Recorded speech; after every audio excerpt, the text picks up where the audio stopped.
Hi friends, hope you are fine. आज की इस वीडियो में हम कुछ इस तरह की एडिटिंग करेंगे जिसमें बैकग्राउंड बिल्कुल एक ही कलर की होती है या BMW की तरह होती है, जिसे आप कह सकते हैं ब्लैक एंड वाइट। तो इसके लिए किसी भी किस्म की आप तस्वीर ले लें, ये लेकिन मस्ट याद रखिएगा एक चीज़, वो ये है कि आपकी बैकग्राउंड और सब्जेक्ट का कलर मैच ना हो रहा हो, क्योंकि इसमें अगर आपकी बैकग्राउंड और सब्जेक्ट का कलर एक जैसा होगा तो फिर ये जो ट्रिक्स हैं ये काम नहीं करेंगी। आप काम कर भी सकती हैं अगर आप ये प्रो टूल्स इस्तेमाल कर लें ये वाले, लेकिन मैं चाह रहा हूँ कि आपके फ्री में यूज है। तो कुछ इस तरह की ये तस्वीर थी जिसे हमने आफ्टर एडिटिंग कुछ इस तरह से बनाया। तो मैं आज आपको बताऊँगा कि आप किस तरह से इसे, मैं इस तस्वीर को लेके बना रहा हूँ। आप चाहें तो किसी और तस्वीर पे भी कर सकते हैं। इसमें मैं एक प्रॉपर सब्जेक्ट नहीं यूज़ कर रहा, मतलब कि इसमें फ्लावर है जैसे मैं यूज़ कर रहा हूँ एज ए सब्जेक्ट। इसमें कोई मॉडल नहीं है, एक ह्यूमन मॉडल नहीं है। तो उसके लिए मैंने एक अलग से वीडियो बनाई है। आई के बटन के ऊपर आपको वो वीडियो मिल जाएगी, आप देख लीजिएगा उसे भी। तो सबसे पहले मैं यहाँ पे ऑटो का बटन दबाता हूँ ताकि हमारी जो तस्वीर है उसमें कलर एक अच्छे तरीके से पॉपअप हो सके, ताकि जो हम आगे चीज़ें करेंगे वो अच्छे तरीके से हो सके।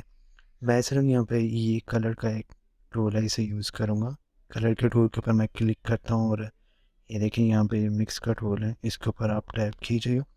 अगर आपके सब्जेक्ट के अंदर येलो कलर नहीं है, जैसे कि मेरे सब्जेक्ट के अंदर सिर्फ और सिर्फ येलो कलर है और ये रेड है, तो रेड कलर हम इसकी सैचुरेशन बिल्कुल कम कर देंगे -100 के राउंड अबाउट कुछ इस तरह से।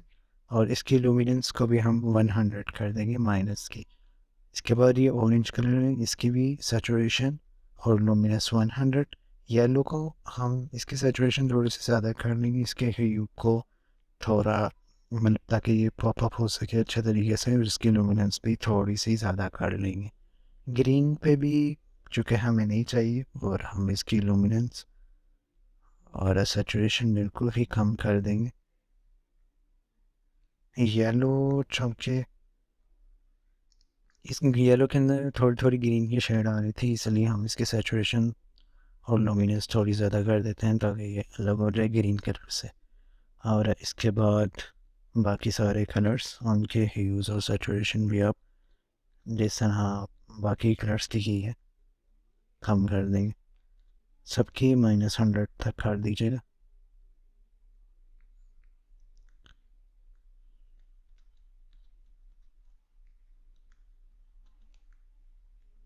सब कलर्स को, इनके सैचुरेशंस और ह्यूज़ को माइनस में करने के बाद आप उसे डन कर दीजिएगा। इसके बाद एक एडवांस टिप जो मैं आपको दे रहा हूँ वही है कि आपने डिटेल्स पे रहना है, इफ़ेक्ट्स पे सॉरी, और यहाँ पे जाके अपनी क्लैरिटी थोड़ी सी ज़्यादा कर लेनी है ताकि एक अच्छी सी लुक आपकी तस्वीर में आ जाए। विग्नेट अगर आप लेके आना चाह रहे हैं अपनी तस्वीर में तो 14 के अराउंड 22 में यहाँ पे रख रहा हूँ। इसके बाद आप डिटेल्स पे जाइए और शार्पनेस को भरपूर तरीके से इस्तेमाल कीजिए ताकि डिटेल्स अच्छे तरीके से आएं, कुछ इस तरह से। ये थी आज की video. Thank you so much for watching.